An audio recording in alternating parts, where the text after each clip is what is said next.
अस्सलाम वालेकुम everyone. Okay guys, तो हम लोगों ने स्टार्ट किया था जनरल एनेस्थीसिया के फेजेस और उसमें हमने कर लिया था अबाउट द स्टार्ट। ठीक है, अच्छा आपके पास जब क्वेश्चन आता है ना तो आपने उसको बताया, अभी तो हम करने में तो काफी सारी बातें आपको बताते जाते हैं जिसमें आपके एमसीक्यूज वगैरह भी होते हैं। तो आपने लिखना किस तरह होता है कि आपने डेफिनेशन लिखी, फेजेस के नाम लिखे। First phase is induction. Induction में आपने कह दिया कि आपने आईवी भी दे सकते हैं, इनहेलेशनल दे सकते हैं। आपने ड्रग्स के नाम लिख दिए, प्रोपोफोल, एटोमेडेट, केटामीन वगैरह सारी। इनहेलेशनल में आइसोफ्लोरिन, सीवोफ्लोरिन, हेलोथिन। ठीक हो गया। सेकंड चीज होती है आपके पास उसके बाद इंडक्शन के बाद आपने कह दिया कि आपने बैग मास्क वेंटिलेशन करनी है। Third step is airway management. Airway management में आपने सबसे पहले chin lift, jaw thrust and bag mask ventilation यहाँ पर आ गई। उसके बाद आपने किया muscle relaxation by suxamethonium 1.5 to 2 milligrams per kg body weight के हिसाब से दिया एंड देन आपने इंट्यूबेशन की। अब इंट्यूबेशन जब आप करते हैं तो नॉर्मली आप सिंपल लेरिंगोस्कोप, जो आप तो डायरेक्ट लेरिंगोस्कोप होता है पहले वो आपको रखते हैं पेशेंट के अंदर, जिस तरह आपको होता है लेरिंगोस्कोपी करने का तरीका है, और उसके साथ आप फिर देख के एयरवे को ट्यूब डाल देते हैं। ट्यूब एक नॉर्मली तो इस तरह डल जाती है, लेकिन अगर कोई ऐसा केस है कि जिसमें आपको पता है कि मुश्किल हो सकती है ट्यूब डालने में और आपको लगता है कि गलत होने का खतरा है, तो उसमें फिर लाजमी है, मैंने आपको जिस तरह कहा कि आप पहले ब्रोंकोस्कोपी करें और ब्रोंकोस्कोप गाइडेड ट्यूब आप अंदर लेके जाएं ताकि आपको नजर आ रहा हो कि ट्यूब ठीक जगह डली है कि नहीं, क्योंकि इसमें आपने रिस्क नहीं लेना। आपकी एक गलत ट्यूब पेशेंट को एक्चुअली मतलब आपकी हर इस जगह पर एक छोटी छोटी गलती जो है ना पेशेंट की जिंदगी ले सकती है, लेकिन उसमें ट्यूब डालने की जो गलती है वो बहुत कॉमन होने वाली। कॉमन इससे मुराद है कि इतनी सिवियर गलती भी एनेस्थेटिस्ट से कभी कभार हो जाती है कि वो ट्यूब डाल चली ही इसोफेगस में जाती है।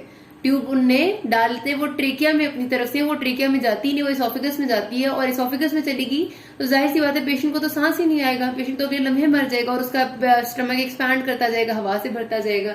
तो आपने लाजमी ट्यूब डालने के बाद चेक करना होता है कि क्या वो ठीक जगह गई है, और ठीक जगह जहां गई है वहां पर बराबर दोनों लंग्स में हवा जा रही है या नहीं जा रही। उसके लिए आपने बायलैटरल, जाहिर सी बात है, आप जब ट्यूब डाल लेंगे और उसको पीछे एक मशीन से अटैच करेंगे जो उसको ऑक्सीजन दे रही है, तो आपके चेस्ट की मूवमेंट्स होंगी जिस तरह एक ब्रीदिंग मूवमेंट होती है। तो चेस्ट की मूवमेंट बायलैटरल है, यानी दोनों तरफ से मूव करे और इक्वल मूव करे, एक साथ मूव करे जैसे नॉर्मली करता है ये चीज। और फिर आपने ऑस्कल्टेट करके सुनना है कि क्या दोनों तरफ इक्वल लंग में एयर एंट्री सुनाई दे रही है या नहीं दे रही। कभी कभार क्योंकि ऐसा होता है कि ट्यूब जाती तो ट्रेकिया में, लेकिन एक लंग की तरफ उसका ज्यादा चला जाता है पोर्शन, दूसरे लंग को बेचारे को वेंटिलेट ही नहीं करती, उससे भी प्रॉब्लम होती है। ठीक है, तो you have to check the tube and you have to write this step कि आपने ट्यूब की पोजीशन चेक की है। ठीक है, जब आपने ट्यूब की पोजीशन चेक कर ली उसके बाद आपने फिर पेशेंट को वेंटिलेशन पे डाल देना है, मतलब एनेस्थीसिया मशीन के साथ अटैच कर देना है। अच्छा, उसके बाद हमारे पास ना फिर वेंटिलेटर की जो सेटिंग्स होती है वो 3 तरह की होती हैं। एक होता है, ये बात अब उनने बेले में लिखी हुई है, एक होता है जिसमें आप टाइटल वॉल्यूम कंट्रोल में रखते हो और प्रेशर जो है वो खुद ब खुद according to body needs change होता है। एक होती है जो प्रेशर कंट्रोल सेटिंग होती है, उसमें आप प्रेशर आप कंट्रोल में एक वैल्यू दे देते हो और वॉल्यूम अपनी मर्जी से वो कंट्रोल होता है। और तीसरी होती है पॉजिटिव एंड एक्सपिरेटरी प्रेशर। अब जो वॉल्यूम कंट्रोल है उसमें प्रॉब्लम ये है कि हमारे पास एक ठीक अमाउंट ऑफ एयर तो जा रही है अंदर, लेकिन प्रेशर चेंज इतना ज्यादा कभी कभार हो जाता है, इतना ज्यादा प्रेशर चला जाता है कि आगे आपकी ऑर्गन्स में प्रॉब्लम, मतलब लंग में प्रॉब्लम होने लग जाती है। वॉल्यूम ऑफ एयर तो ठीक जा रहा है लेकिन प्रेशर ठीक नहीं है। जो प्रेशर कंट्रोल है उसमें प्रेशर से तो ठीक जा रही है एयर, लेकिन एडिक्वेट एयर ही कभी कभार अंदर नहीं जाती, मतलब वॉल्यूम ही उसका ठीक नहीं होता, तो एडिक्वेट एयर नहीं जाएगी तो सारे एरियाज वेंटिलेट ही नहीं हो पाते। जो पॉजिटिव एंड एक्सपिरेटरी प्रेशर है इसका फायदा ये होता है, मैंने आपको पहले भी बताया था जब मैंने आपको बताया था अबाउट वेंटिलेटर, कि इसका फायदा ये है कि ये एंड ऑफ एक्सपिरेशन में भी पॉजिटिव प्रेशर मेंटेन रखती है, जिस तरह हम सांस में हमारी नॉर्मल सांस में होता है, और एल्वुलर कोलैप्स नहीं होने देती। ठीक है, एल्वुलर कोलैप्स इससे नहीं होता, तो इस वजह से काफी अच्छी सेटिंग रहती है। तो बहरहाल और बहुत सारी डिटेल्स है, लेकिन इतनी सी बात आपको मैं बता दूं, ये आपकी उधर बेले में लिखी हुई थी। अच्छा जी, अब आपने पेशेंट को कर दिया एनेस्थीसिया मशीन के साथ अटैच, अब उसका हो गया सारा का सारा सिलसिला शुरू, सर्जरी स्टार्ट होगी। अब सर्जरी स्टार्ट होगी तो जाहिर सी बात है हमें उन सारी चीजों को मेंटेन रखना है। मेंटेन रखने के लिए जो सिडेशन है, आपने अगर स्टार्ट आईवी से भी की है ना तो आपने मेंटेन हमेशा इनहेलेशनल से ही करनी होती है। अगर आपने स्टार्ट प्रोपोफोल से की है तो मेंटेनेंस फेज में आप प्रोपोफोल नहीं देते, क्योंकि बार बार आपको आईवी देना पड़ता है। मेंटेनेंस आप इनहेलेशनल से करते हैं। इनहेलेशनल में सबसे कॉमनली यूज सीवोफ्लोरिन ही आपका, सीवोफ्लोरिन है, आइसोफ्लोरिन, हेलोथिन। आइसोफ्लोरिन की पंजेंट स्मेल होती है, इस वजह से वो थोड़ा अवॉइड किया जाता है, लेकिन यही सारे के सारे जो कि आपने देने होते हैं। ठीक है, सिडेशन के लिए उसके साथ साथ आपने देना होता है मिक्सचर ऑफ ऑक्सीजन। ऑक्सीजन तो दे ही रहे हैं ना आप, उससे जो एनेस्थीसिया मशीन है वो आपको वेंटिलेटर के वगैरह से ऑक्सीजन तो आ रहा है, लेकिन ऑक्सीजन का मिक्सचर विद नाइट्रस ऑक्साइड। ठीक है, एक तो आपके इनहेलेशनल एजेंट्स मिक्स होंगे, फिर ऑक्सीजन होगा और साथ नाइट्रस ऑक्साइड होगा। अब नाइट्रस ऑक्साइड का काम ये है कि एक तो इसकी अच्छी एनर्जेसिक प्रॉपर्टी है, तो जो एनर्जीजिया वाला काम है ना वो नाइट्रस ऑक्साइड कर रही होती है। दूसरा नाइट्रस ऑक्साइड का फायदा ये होता है कि इसकी वजह से ना हमारी जो इनहेलेशनल एजेंट्स हैं उनकी रिक्वायरमेंट भी कम हो जाती है। मतलब इनहेलेशन ये थोड़ा सा इसका सिडेटिव इफेक्ट भी आता है पेशेंट के ऊपर कि आपकी ये रिक्वायरमेंट उनकी भी कम कर देती है। तो इस वजह से हमें ये सारी गैशियस मिक्सचर एक देना होता है पेशेंट को, including oxygen, including nitrous oxide and mixture of inhalational वो वाले सिडेटिव एजेंट्स। और नाइट्रस ऑक्साइड के ये 2 फंक्शंस आपने याद रखने हैं। जिसका नुकसान है वो ये कि post operative nausea vomiting patients को काफी ज्यादा इसकी वजह से होता है, लेकिन क्योंकि इसमें एनर्जीजिया अच्छा है तो अभी भी इस्तेमाल किया जाता है इसी तरह से। और अब आपने जो तीसरी चीज मेंटेन करनी है मसल रिलैक्सेशन, वो मैंने आपको बताया है कि एट्राक्यूरियम आपका जो क्यूरेर है नॉन डिपोलराइजिंग है, उससे आपने मसल रिलैक्सेशन मेंटेन रखनी होती है पेशेंट की।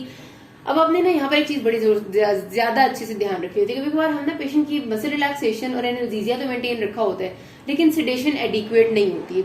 उस एडिक्वेट सिडेशन ना होने की वजह से क्या होता है कि पेशेंट हिल नहीं सकता, वो कुछ बोल नहीं सकता, वो आपको कुछ कह नहीं सकता, लेकिन अंदर अंदर वो जाग रहा होता है और वो सुन रहा होता है जो कुछ हो रहा होता है उसके आसपास। वो फील कर सकता है, फील तो उस तरह नहीं कर सकता, लेकिन उसको पता चल रहा होता है कि यार उसके साथ कुछ कर रहे हैं किसी जगह पर, और वो बातें सारी सुन रहा होता है। इसका मतलब ये होता है कि आपने सिडेशन सही नहीं दी थी या फिर पेशेंट को पूरी नहीं हुई। अब जाहिर सी बात है कि ऐसा पेशेंट आपको सर्जरी के बाद बताता है कि मैं उस वक्त जाग रहा था और मुझे सुनाई भी दे रहा था, मुझे समझ भी आ रहा था कि मेरे साथ क्या हो रहा है, आप लोग ये बोल रहे थे, आप लोग वो बातें कर रहे थे। तो ऐसे पेशेंट्स ना बहुत ज्यादा पोस्ट ट्रोमेटिक स्ट्रेस डिसऑर्डर में चले जाते हैं, क्योंकि उनको सर्जरी का ट्रॉमा सब कुछ वो याद होता है। वो ना एमनीजिया में अच्छा उनका एमनीजिया स्टेब्लिश हो सका होता है ना सिडेशन, तो वो एस्टेब्लिश करना जरूरी है, ठीक है। अदरवाइज मैंने बताया ना ये कभी कभार ऐसा हो जाता है, बहुत कम होता है, लेकिन इट इज लाइक दिस कि पेशेंट जो वो स्ट्रेस डिसऑर्डर में जाते हैं और वो पेशेंट के लिए बड़ी ट्रॉमेटिक बात होती है। अच्छा, हमने मेंटेन रखा। फिर मेंटेनेंस में हमारे पास दूसरी चीज आती है, तो हमने तीनों सारी ड्रग्स वगैरह दे दी, हमने इनहेलेशन गैसेस का मिक्सचर दे दिया, फिर हमने साथ मॉनिटरिंग करनी होती है। अब ये सारा कुछ तो हम दे रहे हैं, साथ मॉनिटर क्या क्या चीजें कर रहे हैं। एक तो आपका हर वक्त पूरी सर्जरी के दौरान एक एनेस्थेटिस्ट वहां पर मौजूद होगा जो मॉनिटर करता रहेगा कि क्या सब कुछ ठीक चल रहा है या नहीं।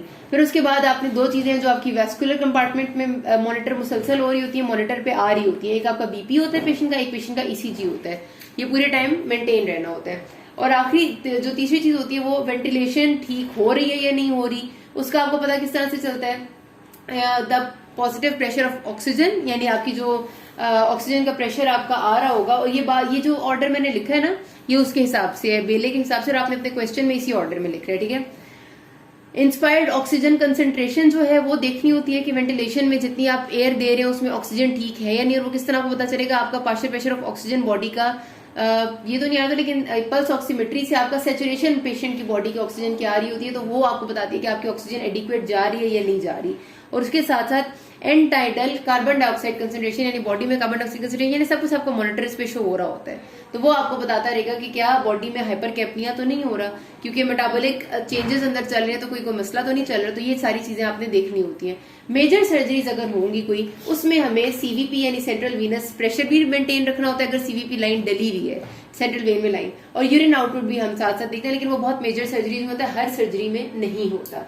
हर सर्जरी में ये चीजें, उसके साथ साथ टेम्परेचर है, ठीक है, एक टेम्परेचर जरूरी है। हाइपोथर्मिया हाइपरथर्मिया में पेशेंट चले जाते हैं अक्सर, उसको देखना होता है। और आपके पास तीसरी चीज जरूरी है कि कार्डियो पल्मनरी रिससिटेशन की फैसिलिटी मुस्तकिल आपके पास मौजूद हो, कि अगर कहीं पेशेंट कोलैप्स करने पे आता है, अगर कहीं पेशेंट आपके हाथ से निकलता हुआ महसूस होता है, उसका बीपी ड्रॉप कर गया, अचानक से कुछ हो गया, तो आप फौरी तौर पे उसको सीपीआर देना स्टार्ट करें, या फौरी तौर पे उसकी रिससिटेशन जिस भी तरीके से करनी हो करें, वो आपके पास फैसिलिटी मौजूद होनी चाहिए सर्जरी के दौरान, ठीक हो गया। तो ये आपने करना है मॉनिटरिंग फेज में बाय अटैचमेंट ऑफ मॉनिटर, तो यही आपने क्वेश्चन के आंसर में लिखना होता है। फिर आ गया पेशेंट की सर्जरी पूरी होगी, अब आपने पेशेंट को उस सारे से आउट करना है। जब आपकी सर्जरी खत्म होने पे आती है ना, मतलब अब आपने सर्जन ने एंड कर दिया होता है और आपको पता होता है कि अभी सब कुछ क्लोजर की तरफ जा रहा है, नजर आ रहा होता है ना कि अब स्टिचेस की बात आ गई है, तो आप पेशेंट को ये इनहेलेशनल एजेंट्स और जो गैसेस वाला मिक्सचर है ना, ये छोड़ के सिर्फ ऑक्सीजन पे शिफ्ट कर देते हैं। ऑक्सीजन तो आपने देते रहना है, वो नहीं छोड़नी, लेकिन नाइट्रस ऑक्साइड और बाकी सारी चीजें आप उसकी बंद कर देते हैं ताकि उसका असर आहिस्ता आहिस्ता खुद ब खुद खत्म हो। ऑक्सीजन अब पेशेंट की खाली जा रही होती है। फिर जब हमें पता होता है कि अब पेशेंट की सर्जरी ऑलमोस्ट पूरी खत्म हो गई है, फिर हम देते हैं उसकी मसल रिलैक्सेशन को। ऑपोजिट मसल रिलैक्सेंट भी आपने देना, ये एट्राक्यूरियम छोड़ दिया होता है, ठीक है, वो भी स्टॉप करते हैं। फिर अब आपने उसको रिवर्स करना है। रिवर्सल के लिए आप नियोस्टिक मीन देते हैं। नियोस्टिक मीन बेसिकली आपका एक ऐसी चीज है जो कि एसिटाइलकोलिन के लेवल को बॉडी में इंक्रीज करता है। किस तरह करता है? अब होता है कि जब जब एसिटाइलकोलिन रिलीज होता है कि उसने प्री सिनेप्टिक एरिया से एसिटाइलकोलिन रिलीज होगा, ये एक नर्व है, ये प्री सिनेप्टिक पोटेंशियल है। ये पोस्ट साइनेप्टिक एरिया, ठीक है। यहाँ से एसिटाइलकोलिन रिलीज होता है। एसिटाइलकोलिन ने करना ये होता है कि जाके अटैच होना होता है रिसेप्टर्स पे। हमारे पास पहले जो ब्लॉक आया हुआ होता है वो ये होता है कि रिसेप्टर्स ब्लॉक्ड होते हैं, तो एसिटाइलकोलिन अटैच नहीं हो सकता। अब हम क्या करते हैं, हम इस एसिटाइलकोलिन का लेवल इंक्रीज करते हैं बॉडी में by giving acetylcholine esterase inhibitors. Acetylcholine esterase वो एंजाइम है जिसने एसिटाइलकोलिन को यहाँ से डिग्रेड करना होता है। तो neostigmine mean is basically inhibitor of this enzyme. ये एंजाइम नहीं होगा तो एसिटाइलकोलिन को कोई यहाँ से हटा नहीं सकता, ये यहीं पर रहेगा। और ये जो यहाँ पर ड्रग पहले लगी हुई थी, जो ब्लॉक किया हुआ था, वो ड्रग देना हमने छोड़ दिया, तो वो ड्रग भी हट गई है, एसिटाइलकोलिन का लेवल भी बॉडी में बढ़ गया है। तो एसिटाइलकोलिन जाके अपनी जगह लगता है और पेशेंट की जो मसल पावर है वो वापस आने लग जाती है। नियोस्टिक मीन हमने हमेशा रिवर्सल में देना होता है। और साथ एट्रोपिन हम इसलिए देते हैं कि एट्रोपिन एक तो फायदा ये करती है कि हमारे पास ना बॉडी में मस्करेनिक रिसेप्टर्स को ये थोड़ी देर के लिए ब्लॉक करती है, जिसकी वजह से सारा जितना भी एसिटाइलकोलिन है वो सारा हमारे निकोटिनिक रिसेप्टर्स पे जाता है। आपको पता है ना कि दो तरह के रिसेप्टर्स हैं, मस्करेनिक और निकोटिनिक, दोनों पे एसिटाइलकोलिन चाहिए हमें। तो जब सारा एसिटाइलकोलिन निकोटिनिक पे जाएगा तो मसल रिलैक्सेशन जल्दी अचीव वापस हो जाएगी, ठीक है। दूसरा एट्रोपिन का फायदा ये है कि आपको पता है कि ब्रोंकियल बॉडी में सिक्रीशंस को डिक्रीज करता है, तो इसकी वजह से हमारी जो ब्रोंकाई की सिक्रीशंस है और रेस्पिरेटरी सिस्टम की सिक्रीशंस है वो डिक्रीज जब थोड़ी कम होंगी तो किसी भी चीज के एस्पिरेट होने का खतरा कम हो जाता है। एट्रोपिन दे दिया हमने। अब जब हमें लगता है कि अब पेशेंट कफ मतलब जब पेशेंट की मसल पावर वापस आती है और वो जागने में शुरू होता है ना, तो सबसे पहले वो खांसी करता है क्योंकि उसके अंदर ट्यूब डली हुई होती है, वो ट्यूब उसे इरिटेट करती है, फौरी तौर पर उसका कफ रिफ्लेक्स आता है। उस वक्त आपने क्या करना है कि आपने एंडोट्रेकियल ट्यूब, जब पेशेंट को आप लोगों को नजर आ रहा है कि वो सांस लेना खुद से शुरू हो गया है और अब उसका कफ रिफ्लेक्स जनरेट हो रहा है, तो आपने उसकी एंडोट्रेकियल ट्यूब निकालनी है और सक्शन करनी है। सक्शन इसलिए जरूरी है कि कोई फ्लूइड बीच में रह ना जाए, कोई ऐसी चीज ना हो जो उसके मुंह में एस्पिरेट वो कर ले। उतने में आप पेशेंट को करवट पे कर देते हैं ताकि कोई अगर फ्लूइड है भी मुंह में तो वो अंदर ना जाए, और उसके साथ साथ सक्शन करते हैं। उतने में पेशेंट को आहिस्ता आहिस्ता जगाते हैं, उसे थप्पड़ शप्पड़ मारते हैं कि भाई उठ जाओ। ऐसी बात है कि बहुत जोर से नहीं, लाइक उसको कहते हैं, उसे पूछते हैं कि आपका नाम क्या है, कि वो जाग गया या नहीं जागे। जब वो पूरा जाग जाता है तो फिर उसको शिफ्ट कराते हैं। So this is all about general anaesthesia. किसी को कोई मसला हुआ you can ask me. Thank you.